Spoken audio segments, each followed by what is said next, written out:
Hello, Chris here from SONAX D10 Academy UK. We've got this stunning RX7 in this week, preparing it for a photo shoot. What I want to basically do is just take you through the processes of paint correction and how I'm going to sort out the paintwork on this. I'm going to be working on the wing, so let me show you what we're dealing with.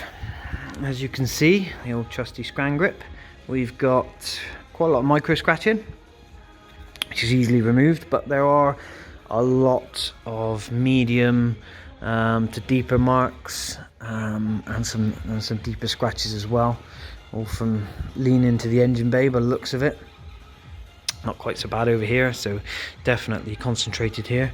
Now what I've gone and done is I've gone over here and done a test patch, just trying to work out the best possible combination to sort this out.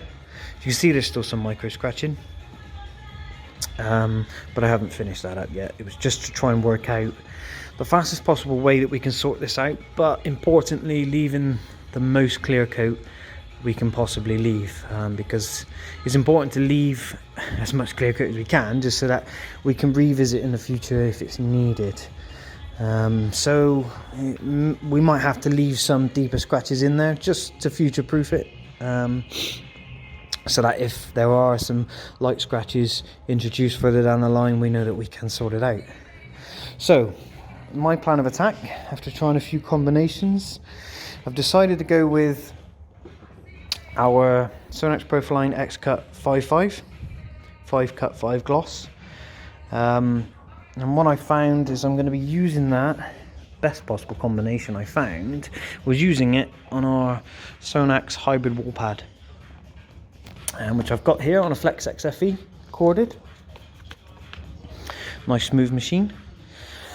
And I'm going to go ahead with that on the first stage, which is really going to cut through a lot of the medium marks. Some of the deeper ones may remain, but we can certainly reduce the appearance. And then I'm going to go ahead and finish that up using SONAX yellow sponge, again on a dual action. This time I'm going to be using a cordless XFE 15150, just for finishing up really.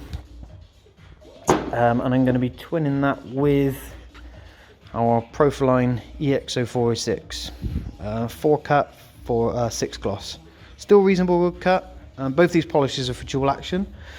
I didn't want to go with a rotary just because, you know, it is quite thin paint, and we want to be leaving as much as we can intact.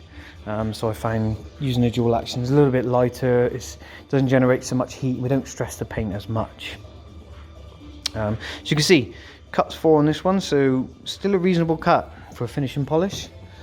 But yeah, we're going to go ahead. I'm going to set up the time lapse on the old trusty GoPro and go through this 2-stage and see if we can get this sorted out.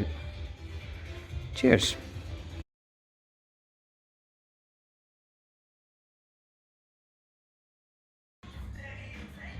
And there we go, 2-step process with a dual action, approximately about 4 minutes of working time, and we can see now it's lovely now, pretty much perfect. There are some deeper marks on there. I'm gonna leave in just because they're not that visible.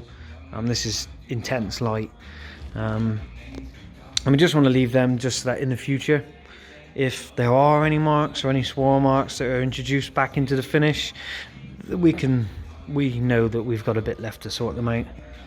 So there we go, 2-step process, SONAX, easy.